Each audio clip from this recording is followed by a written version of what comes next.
Herkese merhaba arkadaşlar, kanalımıza hoş geldiniz. Qübsə Özay'ın deniz manzaralı ev benzetmesine Barış Arduç'tan güldüren yanıt. Mutlu evlilikleriyle örnek gösterilen çiftlerden olan Qübsə Özay ve Barış Arduç çifti bu kez esprili açıklamalarıyla gündeme geldi.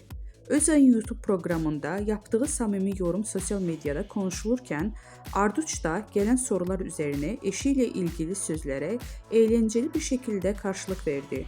Özel hayatlarını gözlerden uzak sürdürmelerine rağmen uyumları ve enerjileriyle sık sık gündemde yer alıyorlar. Başarılı oyuncu senarist Qübsə Özay konuk olduğu bir YouTube programında hayranlarından gelen yorumları yanıtladı. Bir takipçisi Qübsə her sabah kocama bak be diyordum şeklinde bir yorum yapmıştı. Özay ise esprili bir dille şöyle yanıt verdi.